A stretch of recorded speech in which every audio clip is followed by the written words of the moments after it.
क्या आपने कभी ऐसा सपना देखा है जो इतना सच्चा लगे कि जागने के बाद भी उसका डर आपके साथ बना रहे? सपने हमारी नींद का हिस्सा होते हैं, लेकिन कई बार ये केवल कल्पना नहीं होते। ये एक चेतावनी, एक श्राप या आने वाली मौत का संकेत भी हो सकते हैं। कुछ सपने हमें गिरते हुए दिखाते हैं, कुछ पीछा करते साए दिखाते हैं, और कुछ हमें ऐसी जगह ले जाते हैं जहां से लौटना नामुमकिन है। आज मैं आपको एक ऐसी ही कहानी सुनाने जा रहा हूँ, सपनों के सबसे डरावने अर्थ की, जहां हकीकत और डरावना सपना एक हो जाता है। कही अनकही बातें, हिंदी हॉरर स्टोरी। रात का सन्नाटा हमेशा से अजीब रहा है, लेकिन उस रात कुछ और ही था। अर्जुन कमरे में अकेला लेटा था। खिड़की से आती ठंडी हवा बार बार पर्दों को हिलाकर अजीब सी आवाजें पैदा कर रही थी। उसने आंखें बंद की, लेकिन जैसे ही नींद की गहराई में गया, उसे लगा कि वो किसी अंधेरे कुएं में गिर रहा है। आह! वह चिल्लाया और अचानक जाग गया। उसका दिल तेजी से धड़क रहा था। पसीने से भीगा बदन बता रहा था कि यह सिर्फ सपना नहीं था, यह कोई चेतावनी थी।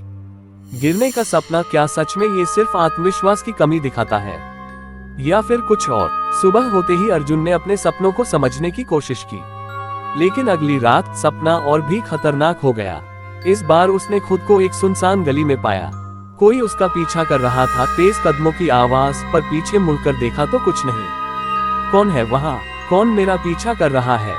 उसकी चीख सपने में गूंजी, लेकिन जवाब सिर्फ हवा की सीटी थी। वो भागता गया और अचानक सामने एक पुराना टूटा हुआ घर दिखाई दिया।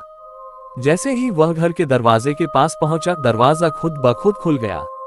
उसके भीतर अंधेरा, धूल और सड़ांध का गाढ़ा धुआं भरा हुआ था।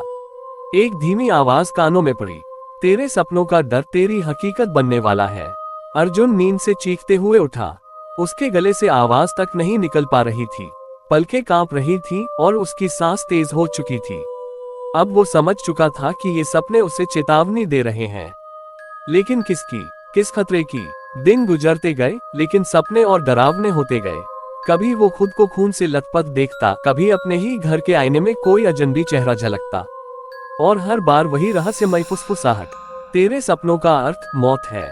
अर्जुन अब समझ नहीं पा रहा था कि वो जाग रहा है या सपना देख रहा है। रात गहरी थी, बाहर कुत्तों के भौंकने की आवाजें आ रही थीं। अचानक खिड़की पर किसी के दस्तक देने की आवाज आई, ठक ठक ठक। उसका पूरा शरीर सुन्न हो गया। कौन है? उसने डरते हुए पूछा, लेकिन कोई जवाब नहीं। वो हिम्मत जुटाकर खिड़की की ओर बढ़ा। पर्दा हटाया तो बाहर कोई नहीं था, मगर जैसे ही उसने आंखें बंद की, खिड़की के शीशे पर किसी ने खून से लिखा, मत भाग, मैं तेरे सपनों से बाहर आ चुका हूँ। अर्जुन का गला सूख गया। उसका मन चिल्लाना चाहता था, लेकिन आवाज जैसे कहीं अटक गई थी। उसने खुद को समझाया, नहीं, ये मेरा भ्रम है, ये सब सपना है। लेकिन तभी आईने में उसकी परछाई हिली। उसकी परछाई ने मुस्कुराकर कहा, अब तेरे सपनों का सबसे डरावना अर्थ तेरी मौत है। अर्जुन पीछे हट गया। उसका सिर चकराने लगा। अचानक उसने खुद को फिर उसी सुनसान गली में पाया, वही टूटा हुआ घर, वही अंधेरा। लेकिन इस बार वो सपना नहीं था। उसके हाथ कांप रहे थे, पैरों में जान नहीं थी। घर के भीतर से किसी स्त्री की चीख गूंजी, बचाओ, कोई है, बचाओ। अर्जुन का दिल दहल गया। उसने धीरे धीरे दरवाजा खोला। अंदर घना अंधेरा था। उसकी सांसें तेज हो गईं। अचानक दरवाजा अपने आप बंद हो गया, धड़ाम। उसके सामने वही औरत खड़ी थी, लंबे बाल, चेहरा अधजला, आंखें सुर्ख और होठों पर खून की लकीर। वो चीखते हुए बोली, तेरे सपनों का डर मैं हूँ, और अब तू कभी जाग नहीं पाएगा। अर्जुन ने आंखें बंद की और पूरी ताकत से चीखा। जब उसने आंखें खोली तो वो अपने ही कमरे में बिस्तर पर था, लेकिन बगल में तकिए पर वही खून से लिखा हुआ संदेश था, अब तेरी बारी है।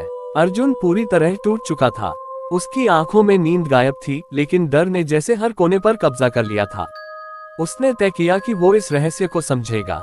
इंटरनेट पर सपनों के अर्थ खोजते खोजते उसे एक पुरानी किताब का जिक्र मिला, दुस्वप्न शास्त्र। कहा जाता था कि इस किताब में सपनों और आत्माओं के बीच का काला सच लिखा है।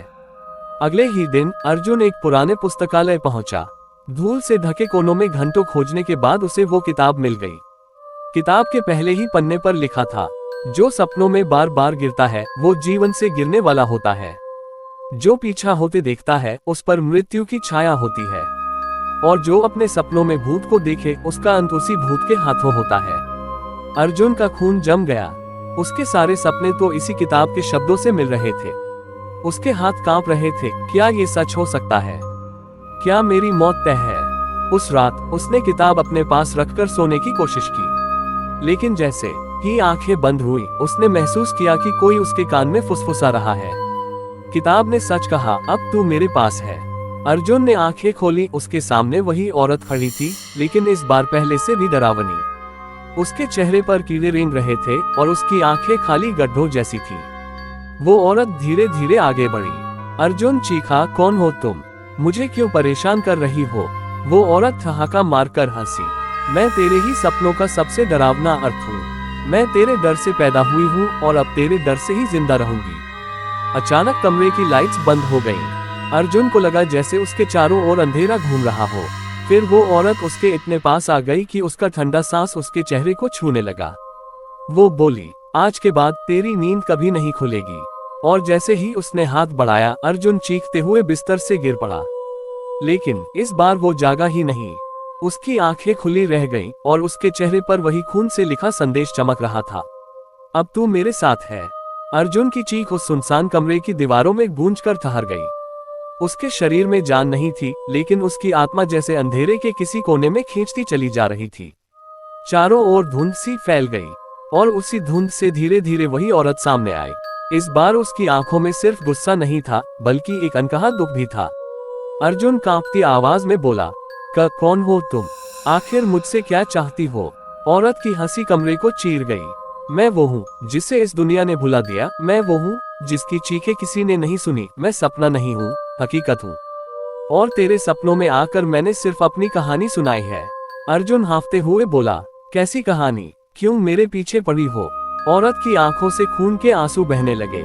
सालों पहले इस गांव में मुझे चुड़ैल कहा गया। लोगों ने मुझे जिंदा जला दिया। मेरी चीखें आसमान तक पहुंची, पर किसी ने मेरी मदद नहीं की। उस रात मैंने शपथ ली, जो भी इंसान मेरे दुर्स्वप्न देखेगा, मैं उसकी आत्मा को अपने साथ खींच लूंगी। अर्जुन की सांसें थम गईं। तो मैं क्यों मेरे सपनों में आई तुम? वो औरत धीरे से उसके पास झुक गई। उसकी ठंडी सांस उसके कान को छू रही थी। क्योंकि तूने मेरे घर को अपने सपनों में देखा था, वो टूटा हुआ मकान जो असल में मेरा ही है। तू अनजाने में मेरे श्राप की दहलीज पर पहुंच चुका है। अर्जुन ने खुद को छुड़ाने की कोशिश की, लेकिन उसके हाथ पैर जैसे बर्फ बन गए।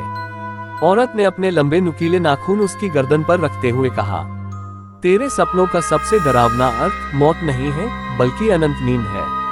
अब तू भी उसी आग में जलकर मेरा हिस्सा बनेगा। जैसे ही उसने अर्जुन का गला दबाया, चारों ओर से चित्कार उठी। अर्जुन को महसूस हुआ कि उसका शरीर बिस्तर पर पड़ा है।